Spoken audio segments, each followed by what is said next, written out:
So right after the FIFA Club World Cup, the Ballon d'Or committee met. And of course, they've started doing their bit, shortlisting names as far as the Ballon d'Or is concerned.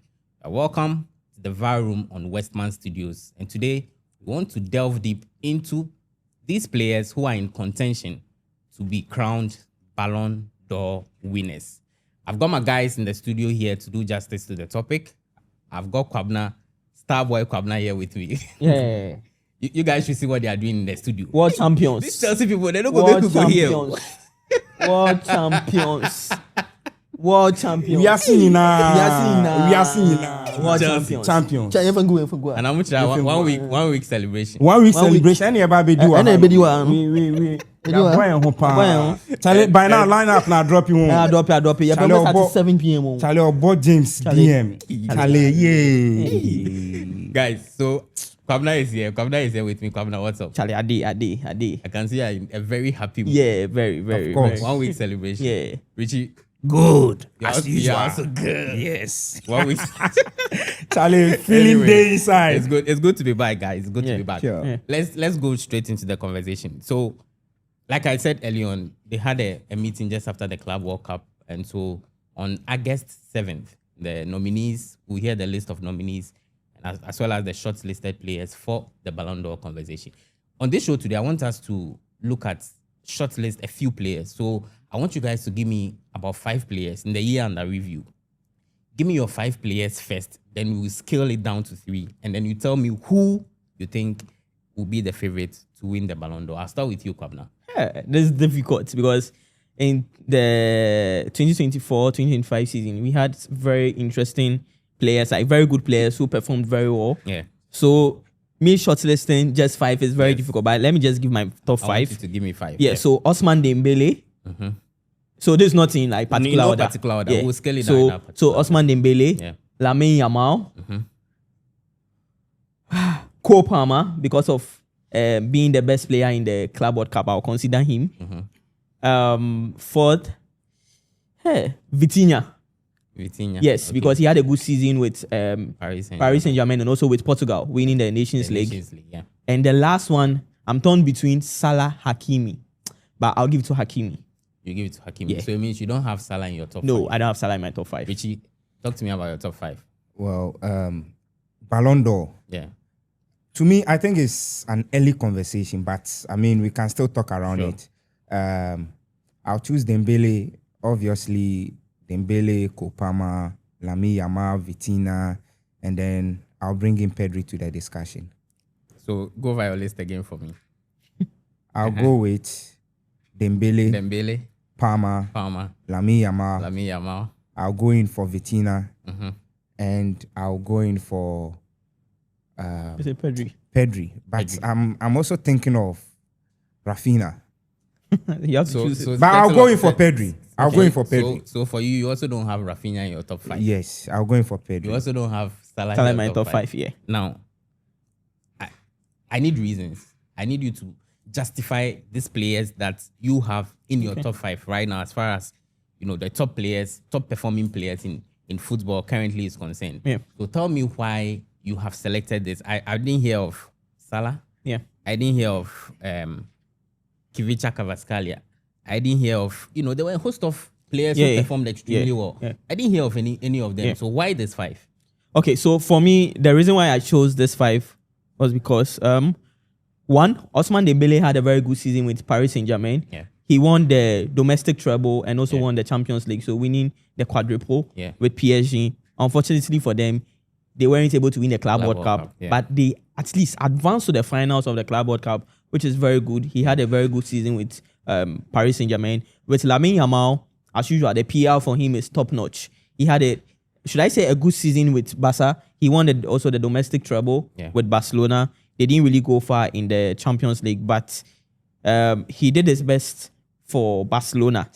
But for Cole Palmer started the season very well for Chelsea, and later on in the season, he wasn't really seeing most of his games. He wasn't really doing so well. Yeah. But in the Club World Cup, in the final especially, he did so well. And as a player, as a big player, you always show up during the final. Well, if you're a big player, if you want to be a big player, you just have to show up in the final. If you don't show up in the final, you're not a big player. And that's the truth. And for Hakimi gave 9 goals and 14 assists. Exactly. For Paris Saint-Germain last season. And being a right back and giving these numbers, top notch. Like, this is so good. For Vitinha, like this too, he also had a very good season with Paris Saint-Germain, winning the quadruple and also adding the Nations League to it from Portugal. So this is the reason why I chose just 5 players as my top 5 players that should be in the Ballon d'Or. Richie, let me hear your reasons as well. Well, for Dembélé, there's no way you omit Dembele's name when it comes to the Ballon d'Or. He has been the favorite. He's still the favorite per all rounds, like statistics and other stuff. No one will put Dembélé aside. He's always going to be a number 1 pick. I'll go in for Cole Palmer, as Kwabna said. Big game player. We saw him in the Conference League final, giving 2 assists. Giving 2 assists, and then he scored a brace in the final. In the final, that's the Conference League. Oh, okay. For the Conference League, he just gave he showed up. He was actually the system that day. Yeah, sure. He showed up, and then but people think he hasn't done enough during the season. I mean, going about 8 or more than 10 matches without scoring. I think for that one, you can blame Cole Palmer for setting that standard for himself, because Cole Palmer came in as someone who is scoring almost every game.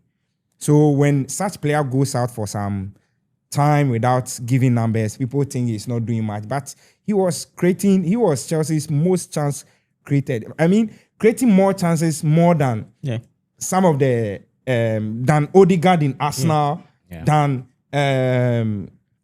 McAllister in Liverpool and so on. Especially the teams that were placed first and second. He was doing better than them, regardless of not getting the goals. Yeah. So Cole Palmer will be in.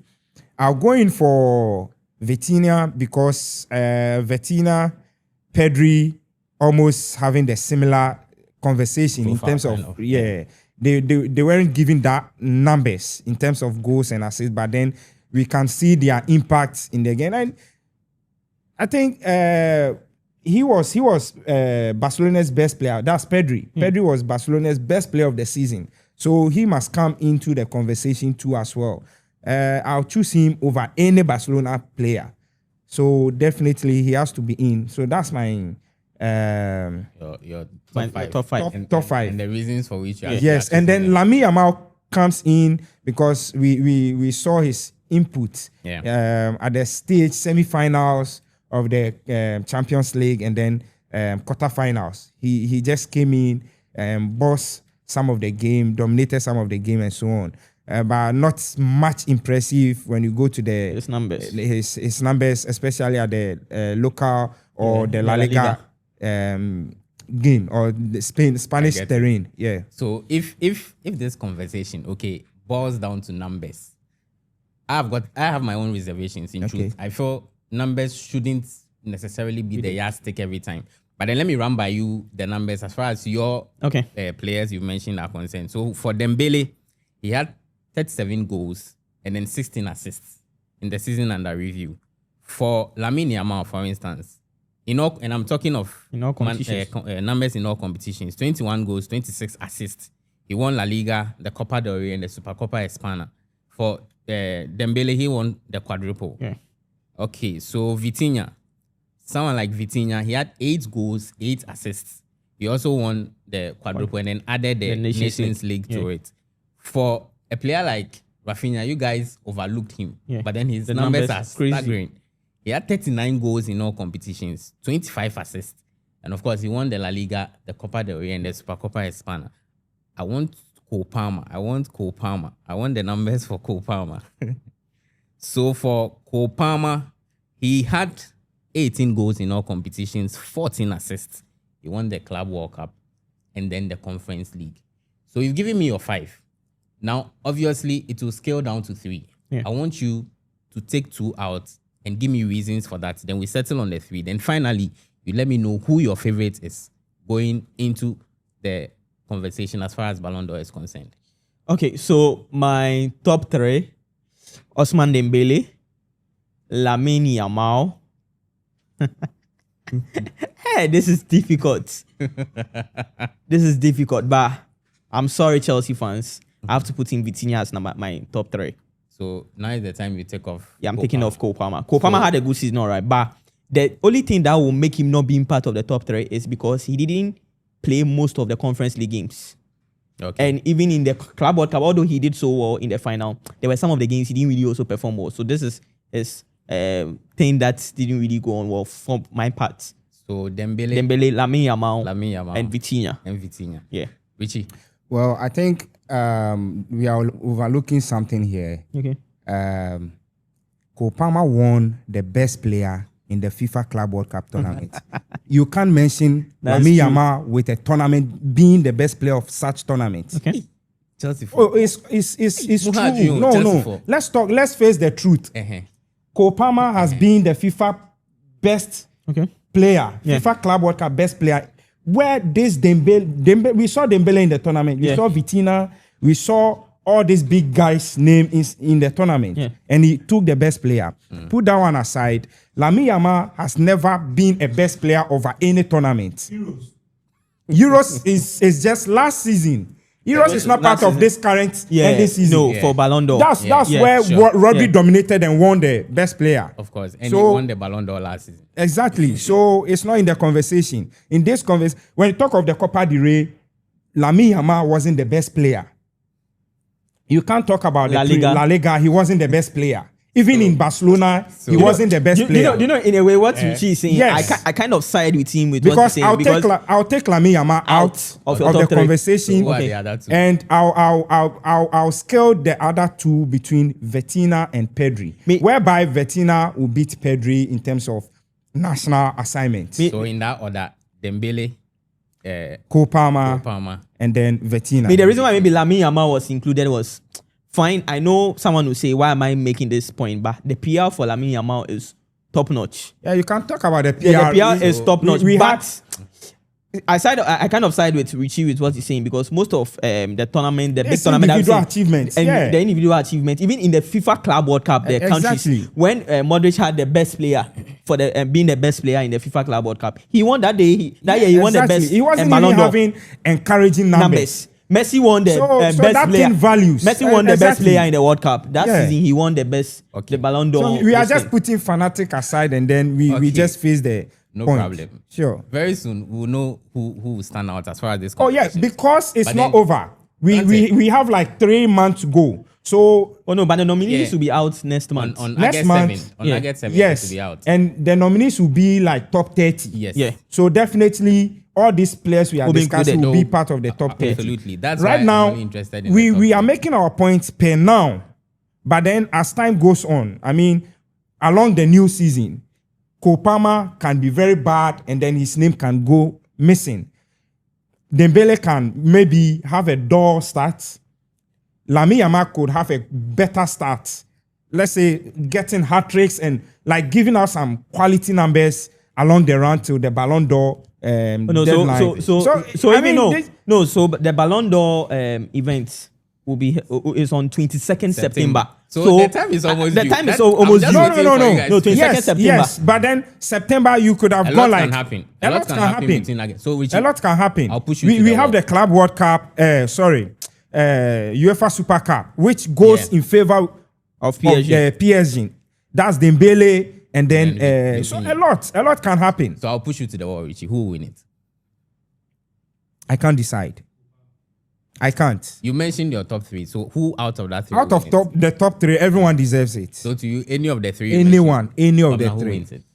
If you're being fair, I just feel like Ousmane Dembélé, it's time for him to win the Ballon d'Or. It's time for Dembélé to win it. It's even a good thing for the French people, because it's an award scheme for the French. It's for the French. And also he had a good season with PSG. No doubt about it.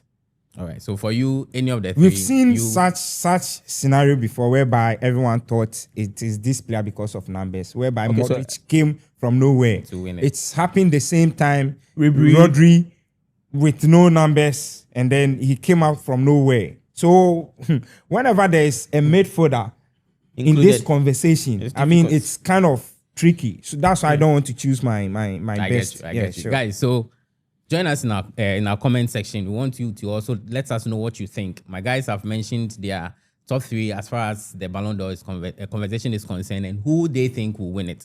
For Richie, he's holding his cards to his chest. We'll be glad to read your comments. As always, share the link, comment, let people know about VAR Room, Westman Studios. We'll be glad to engage you. As always, stay glued to this channel. Subscribe.